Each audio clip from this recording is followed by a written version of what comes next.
Let's get physical. It's Jordan here, back again with this week's update on all the physical releases coming to the Switch. We're in the second full week of April, Monday to Friday, 12th until the 16th. Retail, low print, and imports, plus our community spotlight where you can potentially win a prize. And we also have a bonus giveaway this episode.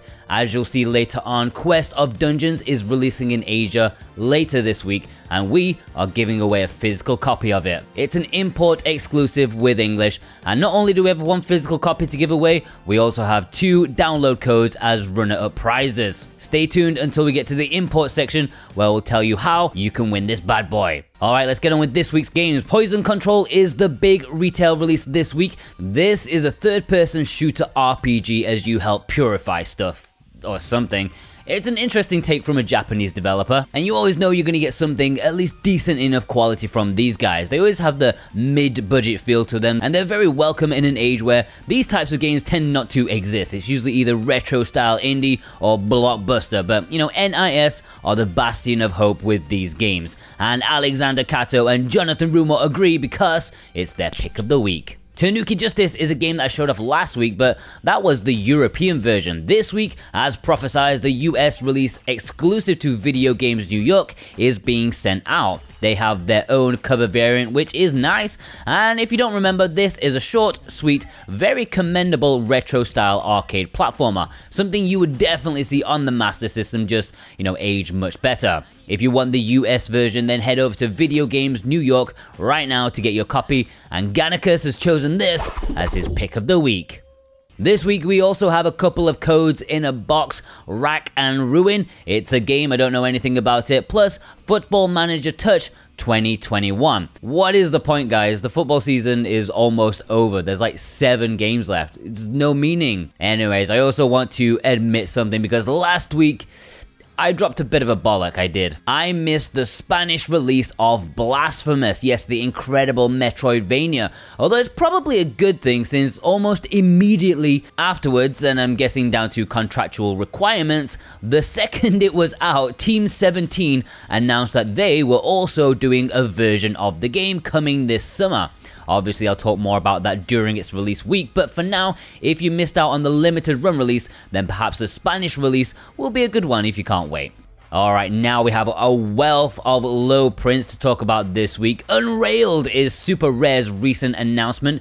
This is going up for order this week on Thursday. This is supposedly a decent enough co-op game, either online or on your sofa. This is where you have a moving train that constantly needs new tracks to be laid in order to keep going. You work together to build the railway line in what I would describe as a painful co-op experience. The kind of where you're supposed to work together, but you end up just fighting and causing arguments for it. For what it's going for, it is a decent game from what I've heard, but you know, as co-op is really the focus, I'm out. I have no friends. Ultra Collectors are alive! Yes, the bespoke outfit from Yandu Soft have announced their second limited physical release in like a year.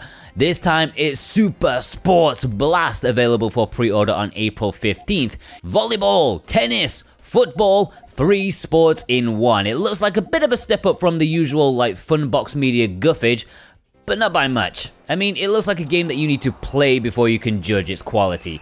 Anyways, there is a standard edition as well as a collector's edition that's limited to 1,500 copies. In it, you get a soundtrack, art book, and a pack of cards. UltraCollectors.com to pre-order this. Alex Kidd in Miracle World DX is the latest Signature Edition pre-order announced. Hopefully it doesn't get cancelled next week like the last one did. Anyways, this is a remake of the classic Sega game. I mean, nostalgia can only go so far, but the force is strong with this one. The Signature Edition comes with some nice goodies: manual, keyring, soundtrack CD, a little bag, cards, pin, art book, certificate, loads of stuff. I remember my cousin had this back in the day on the Master System, and it blew my mind that it was actually in the system. There was no cartridge. It was like an alien concept for my, like, I don't know, 5-year-old brain. Of course, this should be getting a standard retail release as well. You know, nostalgia is biting. A Boombox, Dane Wilkinson, and Punky Dudester is their pick of the week. Special Reserve have their latest game going up for pre-order this week. They have 3,000 copies available of the adventure game slash visual novel slash other stuff, Red Strings Club. This is similar in premise to games like Valhalla, where you get to know the people in the bar and open up their stories. It's an interesting one if you like that sort of thing. You can pre-order this on the 13th, and as it's Special Reserve, it comes in a really nice box and some goodies, and this is Brent McLean's Pick of the Week. But if you don't fancy Special Reserve, then Limited Run have their very own cover variant of Red Strings with only 2,000 units available. Again, this can be ordered at the same time, along with another Devolver digital title this week, Ape Out. Yes, when this was put up for order by Special Reserve, I did question where the other 2,000 units were. Ta-da! Limited Run had them, with a special cover variation. The Special Reserve version is already sold out, so if you missed that, then this Limited Run one is your final chance, really. And Cigar Trucker has chosen this as his Pick of the Week. Star Wars Republic Commando is the latest Star Wars release from Limited Run. This was always inevitable, and at least they had the good grace to announce it before the game was actually released, unlike the Star Wars Pod Racer, where they announced it like 2 days after. It pissed a lot of people off, including me. Anyways, this is a decent enough Star Wars title, so I'm told. I've never actually played it myself, but as a fan of the franchise, I'd sure as hell like to give it a go. Anyways, of course, they have more editions than you could possibly know what to do with. Head over to Limited Run on April 16th for a standard or collector's edition. Michael Del Polito and Alolan JoJo's is their Pick of the Week. For a second week in a row, Limited Run are joining forces with a brand new Kickstarter campaign to bring a Switch physical down the line. Ghosts is an interesting game. It's a real-time FMV horror game. Yes, you can only play this at certain times of the day. What? It's an out there concept. I mean, only being able to play the game at 10 PM is utterly bizarre, totally inconvenient, but I like it. It's ballsy. You'd have to be questioned on your mental capacity for whoever made that decision, but I gotta respect a little bit of insanity. At the time of recording, the campaign has 27 days left, and it looks like it could do with a little bit of a push, to be honest. And if you want something truly unique, then head over to the Kickstarter. I'll put a link below if I remember, and there's a standard edition as well as a collector's edition coming from Limited Run Games. Alright, the imports. Remember guys, if any of the imports here take your fancy and you like them for yourself, then consider using the links below in the description and the pinned comment. If you use those links, then it also helps out this series ever so much. You guys are just wonderful, and I thank you from the bottom of my heart for your support. Plus, in return for using our links, you can get a very nice 5% off any physical item from PlayAsia if you use the coupon code SwitchWatchTV while checking out. That's all one word, SwitchWatchTV, while checking out for 5% off any physical item. This week's most interesting import goes to Quest of Dungeons. This is a retro-inspired dungeon crawler. It looks and plays simply, but is definitely a nice pick up and play title. With 5 playable heroes, procedurally generated dungeons and weapons make each run through different. And it's pretty hardcore in its roguelike nature, because once you're dead, it's game over, man. Game over. This physical is exclusive to Southeast Asia and has English on the cartridge, so it's an import exclusive, and it has a nice reversible cover too. Now, as stated in the intro, Leoful and Switchwatch, yours truly, have teamed up to give away 1 physical copy of this game, and 2 download codes for runners-up. How to do that? Well, in the description, there is a link to a Twitter post, or a tweet I guess they're called. All you have to do is retweet it and make sure you follow Leoful and myself, So What About Game. If you do those 3 things, retweet, Leoful, So What About Game, then I will choose a winner at random and announce it in next week's episode. Don't miss out, and many thanks to Leoful for putting this together. Now in Japan, there's also a handful of releases that sadly, as far as I'm aware, do not have English. The worst offender is that of 2064 Read-Only Memories Integral, which does not have English, despite Limited Run already releasing an English physical in the West. I don't know why they could not have put English on this. There's also Winning Post 9 2021 and Liar Princess and the Blind Prince, which is getting a low price version, but no English on either. There's also Gear Club 2, which I think will have English, but I'm not actually sure.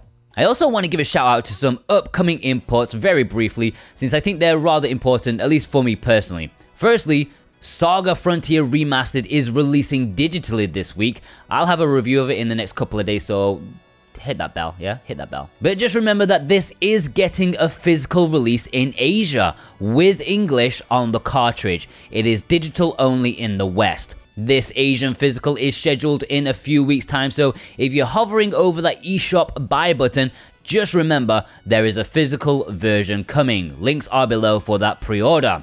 And also another massive JRPG from Square Enix, at least Squaresoft back in the day. I was a bit worried at how quiet it had been on the Legend of Mana front, but finally we have confirmation that it is getting a physical release in Asia with English. Oh baby, I cannot wait. I'll take all these wonderful remasters all day long. Originally this was only confirmed in Japan as an exclusive to Square's online store in a very expensive collector's edition. Very inconvenient for importers, but now we have this confirmation of an Asian English release, so I am incredibly happy. Legend of Mana is yet another PS1 JRPG that never made it to Europe back in the day. Why did everyone forsake us? I mean, it looks beautiful, and I sure as hell cannot wait to play it. This is due for late June, and if you want, you can get your pre-order in now with the links below. Alright, let's jump into the Let's Get Physical spotlight. Remember, if you're showed off in this series, then at the end of this month, you'll be in with the chance of winning a physical Switch game. This month's prize is Chronos. Alright, now this week we had a theme. It was collector's editions. I realized this was a bit tough for many of you, but not to worry, next week back to normal. Anyways, my three choices I would go for, bearing in mind I don't have too many collector's editions. Firstly, Pix and Love's release of Samurai Showdown, because it actually includes an extra game in there. You get Samurai Showdown 2, the Neo Geo Pocket Color version, which is an amazing touch. Sure, it's being released on a compilation soon, but I really like it. I really like the standalone version.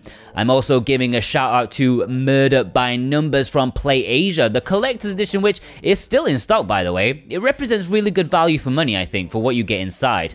And I'm also giving a shout out to My Memory of Us from Red Art Games. I showed this off pretty recently, but I really like the nice art book and the chunky double CD soundtrack. Nostalgia overload on that one. And I think they still have this in stock too, I'm not actually sure. Check it out at redartgames.com, and you can also get 10% off with SWatch10. Anything from their website, remember that. Alright, on to you lots. Remember, this week was a theme. If you sent in a standard photo of pickups, then I will try to save it for next week, although it's not 100% guaranteed. I know a lot of you did. It was like 50-50 like on theme and off theme, so there may be a little bit too much to catch up on, but we shall see. Robin Hatherall had a rather unique product, not a collector's edition per se, but it does include an art book, and it's something a little bit different. It's very nice. Golbat Lover kept the Sonic theme with this Sonic Mania collector's edition, which came with a little Mega Drive. Michael the Switch Guy chose these lot. SpongeBob has to be the biggest of them all, right? That is absolutely massive, because the ones next to it are also pretty big too, but dwarfed by that Bobby. VF chose the hard-to-find mini collector's edition of Okami from Japan, worth it for the mini soundtrack and artwork alone. Flower Angel Rave chose this Citus Alpha. I love the mechanical vibe, reminds me of like the Final Fantasy VII scene with Genova, mixed in with Ghost in the Shell or something. Yusha chose the signature edition of Streets of Rage 4, nice package that one. Art Phoenix Asordis chose the Bad Boy Blaster Master Zero edition from Limited Run. Took a while to get out, but looks to be worth it. Certified chose the recent Hyper Light Drifter, the European version, looks brilliant. I'm sorry, I really have no idea how to say your name, showed off all their collector's editions, but wanted to pay particular interest to the Sexy Brutal from Super Rare. Looks like a great package. Scott W chose these three, seemingly enjoying the retro flavor thrown at them. Sosha chose these two. I'm so jealous. I did not get that Hatsune Miku collector's edition. 6 CDs of songs, oh my god. Ron chose another obscure Japanese collector's edition from Capcom, Capcom Belt Action. Honestly, don't miss out on these. This is a larger example, but they've had collector's editions for like Okami, Phoenix Wright, Dragon's Dogma. They're just not advertised a whole lot, and even I forget. Dane Wilkinson chose the Wedding Cake edition of Hollow Knight. I thought this would be more popular on this theme. It's a really nice one. Peter Clark chose these three, a couple of Play Asia exclusives, alongside the massive Steins Gate CE. That is a chunky bad boy. Lord Vapor went for the elegant Smash Ultimate one, which comes with a GameCube controller and adapter. Champ Dancer chose the obligatory Sakuna shoutout. I'll take my check in the mail, marvelous, thanks. Riz chose the limited run collector's edition of Valhalla, which is really rather nice as a whole package. I prefer the Japanese standard artwork, but as a collector's piece, this is great. Max1216 showed off another Sonic. Man, this guy gets around. Captain Slow showed the wonderful Moon Collector's Edition from Japan. The game has English, guys, it looks beautiful, plus Witch Spring 3, the Early Bird Edition, which is a quality little package. I was going to choose it for mine, but I thought I've talked about it like so many times recently, I thought I'd give a shout out to something else. Andrew Kelly also chose Moon, Hollow Knight Wedding Cake, and Downwell. I'm surprised I haven't seen more special reserve stuff. Everyone talks about their quality. Lars, I don't know if this was a recent pickup or a thematic submission, but it's here, Crypt of the Necro Dancer. Sebastian Guerrero chose these, including the Bad Boy edition of Dead Cells, an absolute beast. Juan did a nice unboxing for the channel of it. Joshua Brown chose Ori, a very popular one from I Am 8-Bit, deservedly so. Aurelian chose these, including that chunky Octopath Traveler. I think that includes the pop-up book, right? Stephen Dommett chose a double helping of Xenoblade. Nintendo really go all out with this series as collector's editions.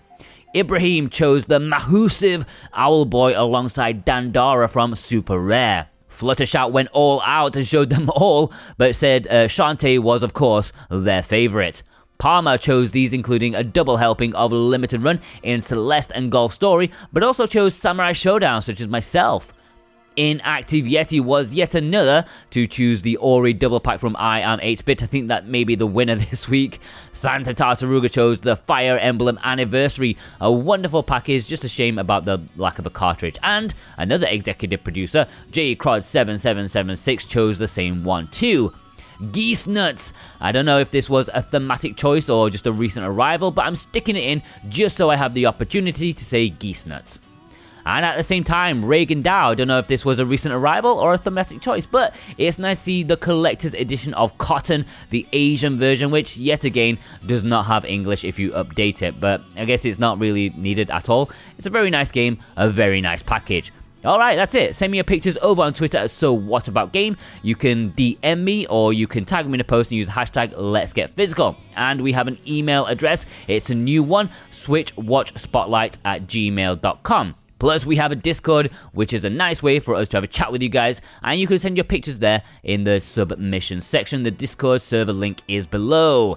Alright, next week is back to normal. That's if I don't decide to have a rest or something on the Spotlight. We'll have to see. Alright guys, I hope you enjoyed this episode of New Physicals, and special thanks to our executive producers Dane Wilkinson, God of Resin, Boombox, Brent McLean, Jonathan Room, Organica, Santa Tartaruga, Alolan Jojo, Alexander Cato, JCrod7776, Elissa, Punky Dooster, Michael Del Polito, and Cigar Trucker. Thanks for watching, guys. If you watched all the way through, you are an absolute beast. If you are the one who watches all the way through, then you are the one who helps us grow, and I want to know who you are. If you are, leave me a high five in the comments so I can give you a high five back. Of course, our YouTube members can give a nice owl high five as well. Check out some of our other stuff. We had an Island review, no one watched it. We have a video of visual novels that no one watched. Plus we have bargains. Check them out and we'll see you guys over there. Have a good one.